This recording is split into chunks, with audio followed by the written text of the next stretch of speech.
Hi, this is Miss Smith again, and this is going to be Learning Target 2E, the last learning target in Unit 2 for the IM Algebra 1 curriculum. And this will be solving systems of equations. Okay, so a system of equations is just two equations. Okay, and when we find the solution, we need to find the point, because these are both linear equations. We need to find the point that these lines have in common. Most lines will cross at a point, and that point where they cross is the solution to the equation. So what we need to do is learn a couple of methods for finding that out. So the first method we're going to learn is substitution. Okay, substitution is when something has equal value with another thing, so we can substitute it. Think about when in sports, when you substitute players. So one player leaves and the other player of equal value takes their place, or at least a player who plays the same position as them, right? So this is kind of the same thing. Now, when you're doing substitution, an easy way to see that this is the method you're going to want to take, see how one of these equations is already solved for a letter. This says y equals. It's already solved for a letter, for a variable. So this is going to be your clue that you want to use substitution to solve this system of equations.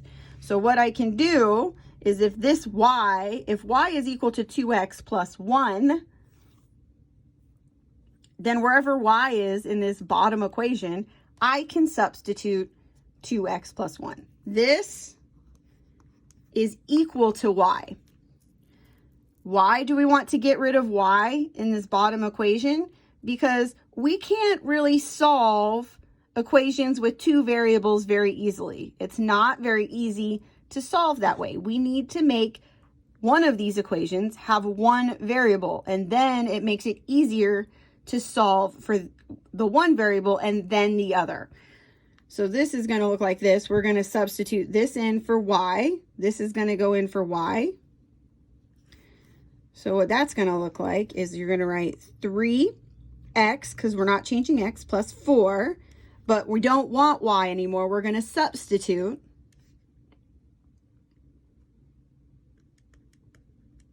So what I like to do is I just like to put a parentheses where my y used to be, and then I'm going to substitute whatever y is equal to. In this case, 2x plus 1.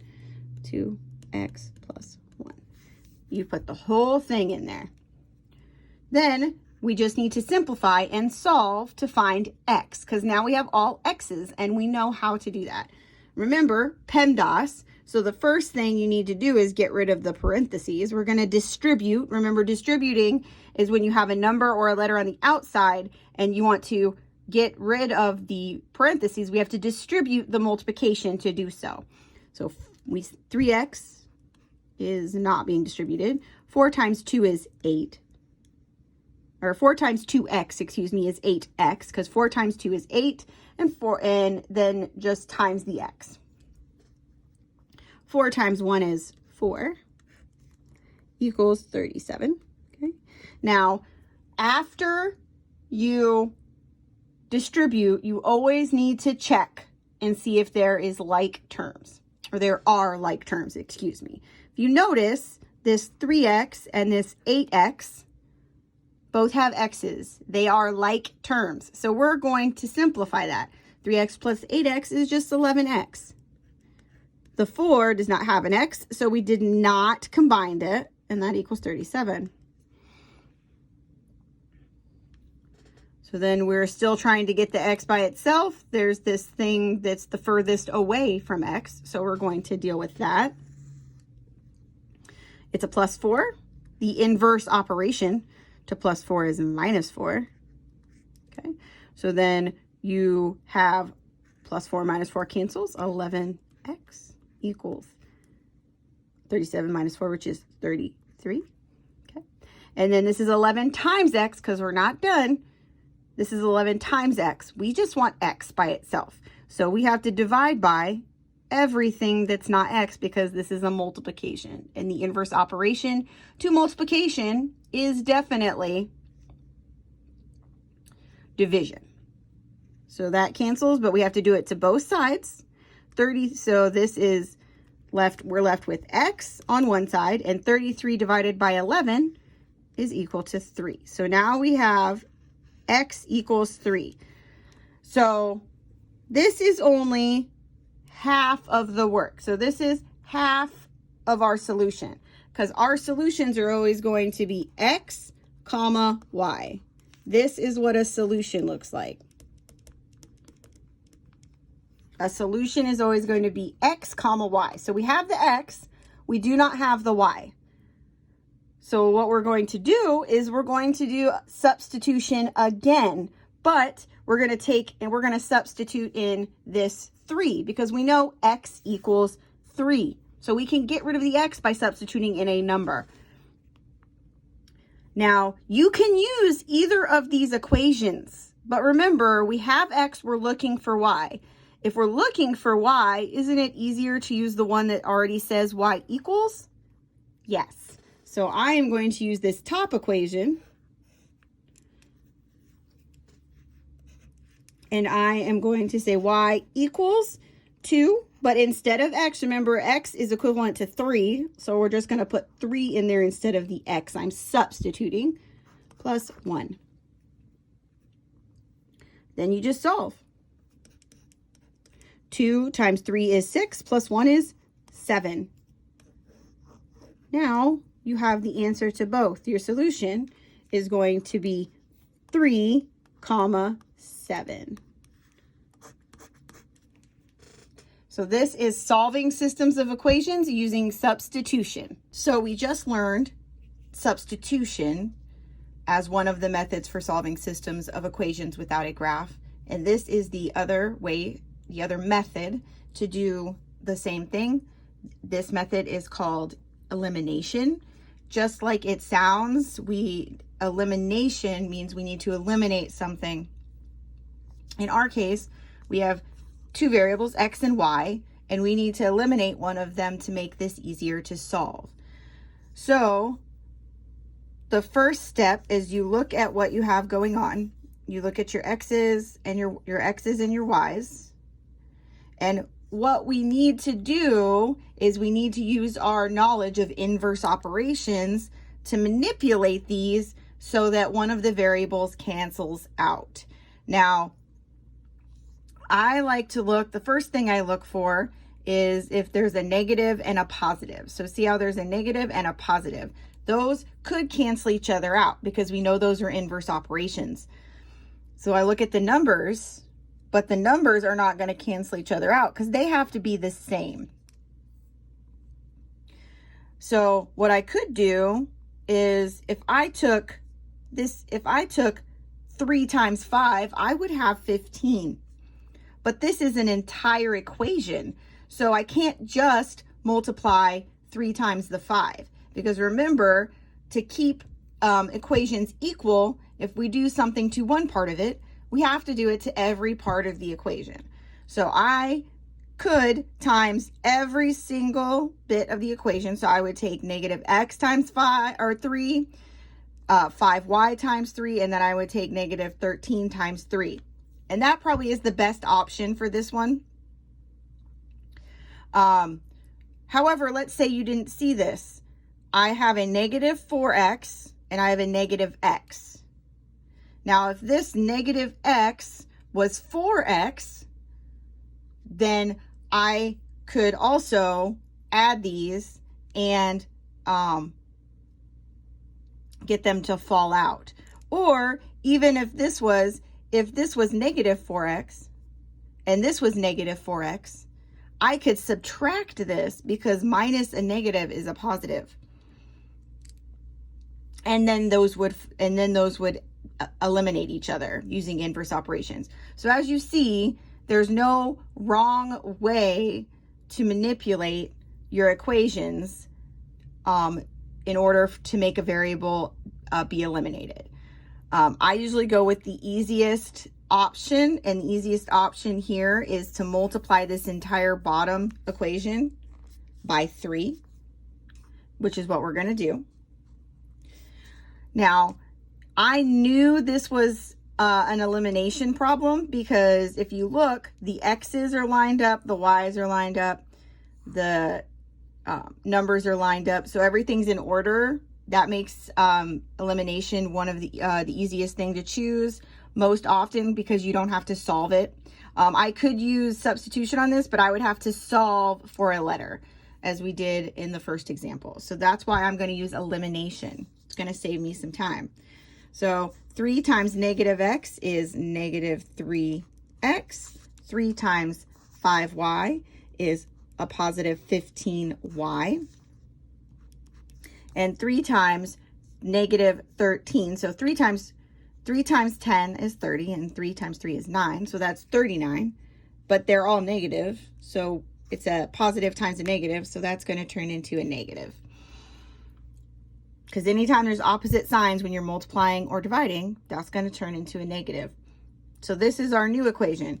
I don't need this equation anymore. These two equations are actually equivalent. So this is the same as this one.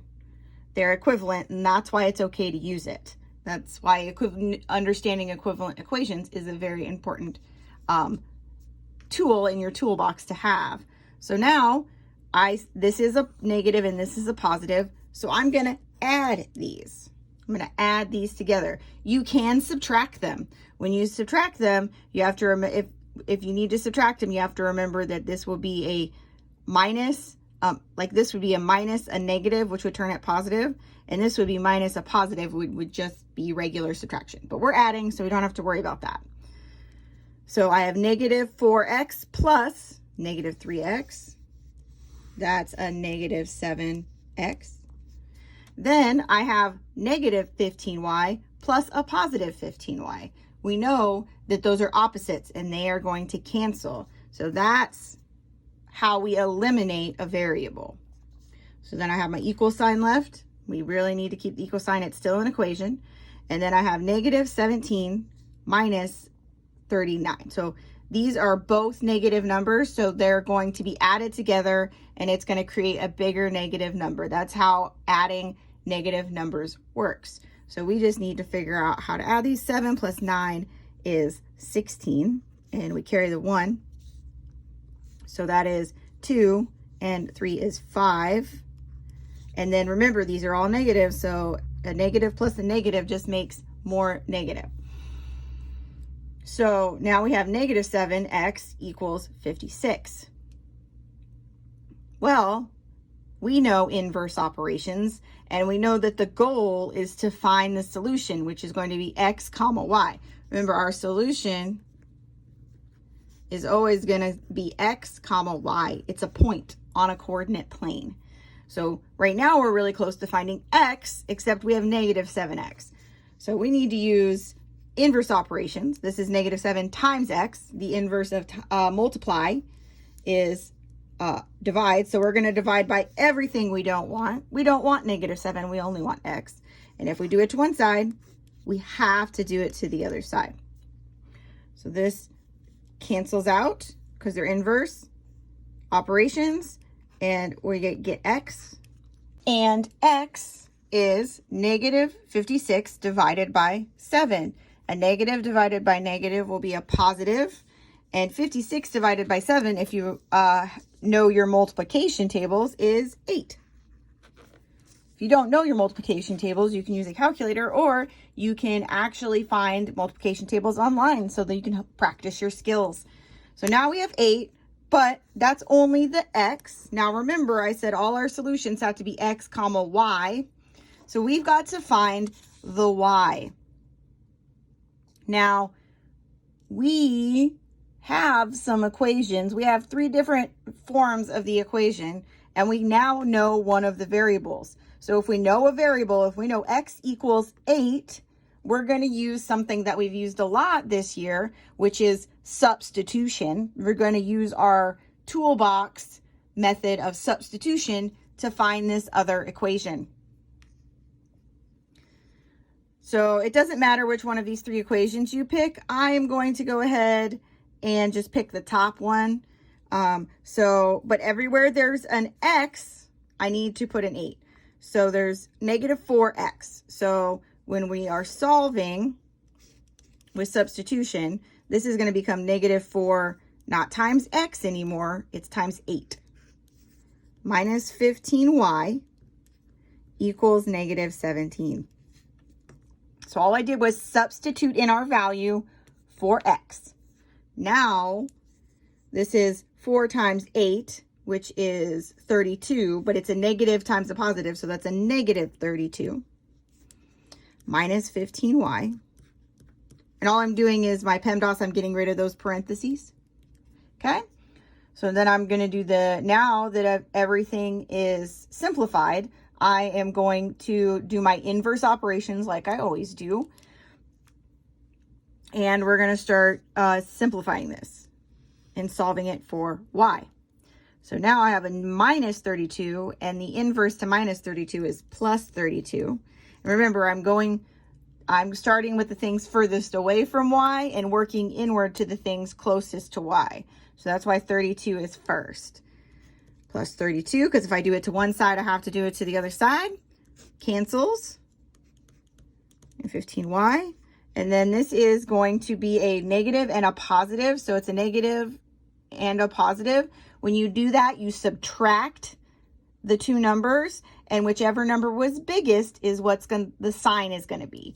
So this is a negative 17 and a positive 32. So we're going to subtract these, and it's going to be positive because 32 is bigger. So I need to start subtracting.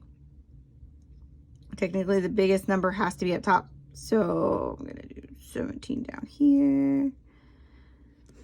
Just moving it around so I can subtract it easier. I've got to carry. That's going to be a 5. And then a 1. So that's 15. So now we have negative 15y equals a positive 15. And then we just need to do the last step. This is negative 15 multiplied by y. So we need to do the inverse, which is divide by the same thing. Do it to one side, we do it to the other. This cancels out, we get y. 15 divided by 15 is 1, and a positive divided by a negative. Remember, opposite signs always mean negative. So since they're opposite signs, it's going to be a negative 1. And that's the y value. So now we have both values, and then I'm going to show you the way we should finish this is to make it a coordinate. So the solution to this system of equations occurs at the point 1, excuse me. And that is elimination. In this section of the video on 2E, solving systems of equations, we're going over the last method, which is graphing. We are going to learn how to solve a systems of equation by graphing. So the first thing you have to do is you have to choose your method for solving these equations so that you can graph them. There is 2 ways to do this. You can choose y equals mx plus b, as we had in the notes, the intro notes, where b is the y-intercept and m is the slope, the rise over run of your line. This is method 1. You may also do a method which we'll call the table method. This is where you're going to choose some x's, and then you're going to see what y's come of that by substitution. So that would be like 0 and maybe 2. You only need to do 2 points to get a line. So this is the y equals mx plus b. This is the table method. So this first equation, I am going to use y equals mx plus b as an example because it is already solved for y. When it's already solved for y, that means that it's going to be really easy to put on this graph. I know that my slope is this -3. And we always like to write our slope over 1 because it's rise over run. And -3 is actually -3 over 1. And then our B is going to be this 5. So this is equal to M, and B is equal to 5. When you're graphing using y equals mx plus b, the B always comes first. That is going to be where your line crosses the y-axis. This is the y-axis. It's the vertical axis. It goes up and down. This is the x-axis, or the horizontal axis, horizontally left and right. So we're going to count up 5 because B equals 5. 1, 2, 3, 4, 5. And that will be the first point in this first equation. Then to find the second point, we're going to use the M, or the slope. This slope says that we have to go down 3, 1, 2, 3 from the point, and then +1, which is right in the x direction. So is rise over run, or change in y over change in x. So I'm going to put the other dot. And then I am going to connect these dots. You could use a ruler, but since most of you will not have a ruler at the house, you could use anything straight. Go through the 2 dots and connect a line. You want to try to bring the line all the way across your grid. So this is going to be equation number 1. For the second equation, I am going to use the table method so that you can have an example of how you would find your points using the table method. So I am going to make a table, X and Y, inputs, outputs. I'm just going to go ahead and choose 0 and 2, some random numbers. So the way this works is that we are choosing the X's. I always choose smaller X's, and I always like 0 because it is simple to substitute. So we're going to take this second equation. This is number 1, number 2. We're going to take the second equation, and I'm going to substitute in wherever there's an X. I'm going to put in a 0. This is X is 0. And we have to find the Y by substitution.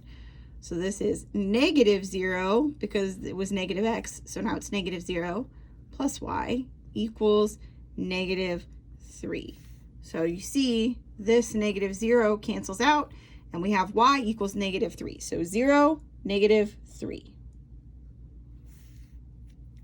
Then you're going to do the same thing for 2. So when X equals 2, this will be -2, because that's where the X was, plus Y equals 3.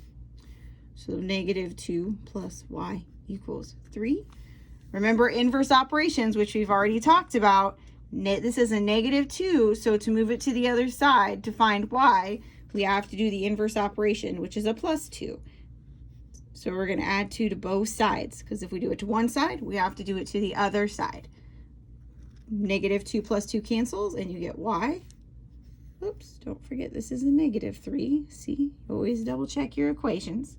So -3 plus 2 happens to be -1. And if you know how to manipulate negative numbers, that is great. But you can also do this on your calculator, or check your work on your calculator so that you make sure you have the right Y value. So this is -1. So now, if you look, we have 2 sets of points. So all we have to do is graph those points, and that will help us find this other line. So I have 0, -3, 1, 2, 3. And I'm going to put a line, or a dot, for our point. And then this is 2, -1. So we're going to go over 2 and down -1.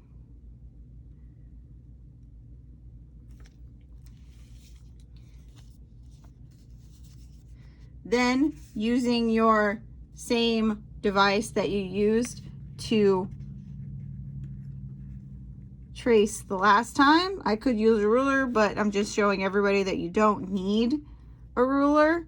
Honestly, even if these lines weren't straight, it wouldn't be a big deal. I just want you to be able to see them. So this is obviously equation number 2.